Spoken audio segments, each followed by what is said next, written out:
మరో breaking news చూస్తున్నాం. Rajampet sub జైలుకు చేరుకున్నారు నర్సరావుపేట పోలీసులు. పోసాలని నర్సరావుపేట తరలించేందుకు రంగం సిద్ధం చేశారు. నర్సరావుపేట 2 టౌన్లోనూ పోసానిపై కేసు నమోదు కావడంతో పోలీసులు చర్యలు చేపట్టారు. ఇవాళ పోసానిని నర్సరావుపేట కోర్టులో ప్రవేశపెట్టే అవకాశం కనిపిస్తోంది.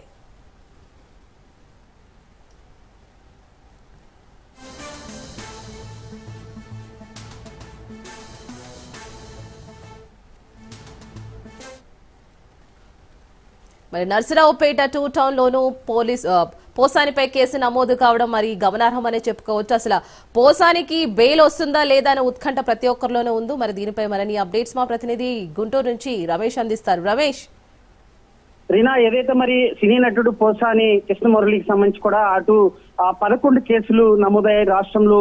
ఆయనకి ఈ కేసులకు సంబంధించి కూడా ఉచ్చు బిగిస్తుందని చెప్పుకోవచ్చు. ఏదైతే మరి ఇప్పటి వరకు మరి రాజంపేట సబ్ జైల్లో నిన్న సబ్ జైలుకి తరలించినటువంటి పోలీసులు కూడా మరి మరో కేసు ఆయన్ని వెంటాడుతున్నటువంటి పరిస్థితి కనబడుతుంది.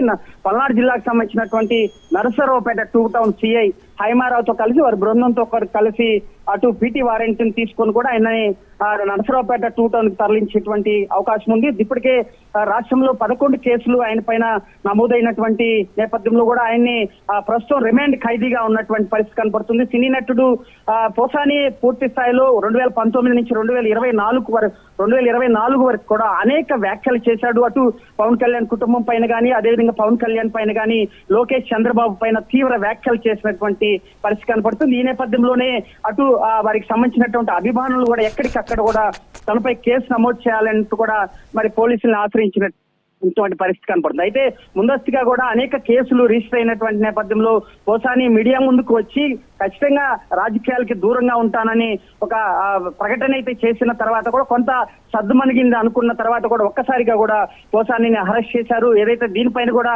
విపక్ష నేతగా ఉన్నటువంటి వైఎస్ జగన్మోహన్ రెడ్డి కూడా తీవ్రంగా స్పందించాడు. ఏదైతే మరి రాష్ట్రంలో అరాచక పాలన కొనసాగుతుంది, ఖచ్చితంగా పోసానికి అండగా ఉంటామంటూ కూడా జగన్ వారి సతీమణితో కూడా మాట్లాడినటువంటి పరిస్థితి కనపడుతుంది. అయితే ఒక్కొక్కరికి అంటే ఇటీవల అటు వంశీని అరెస్ట్ చేసి రిమాండ్ ఖైదీగా ఉంచడం కానీ, అదేవిధంగా అనేక కేసులు కూడా వైసీపీ నేతల్ని వెంటాడుతున్నటువంటి పరిస్థితి కనపడుతుంది. ఏదైతే మరి అధికారం ఉన్నప్పుడు ఇష్టారాజ్యంగా వ్యవహరించినటువంటి నేతల పైన అటు కూటమి సర్కార్ కొరడా చూపిస్తున్నటువంటి పరిస్థితి కనపడుతుంది. అయితే పోసానిని కేసులో మరి నర్సరావుపేటకు తీసుకొచ్చేటువంటి అవకాశం ఉంది. దీనిపైన విచారణ తర్వాత మరోసారి సబ్ జైలుకి తరలించేటువంటి అవకాశం కనపడుతుంది. Reena, right Ramesh, thank you.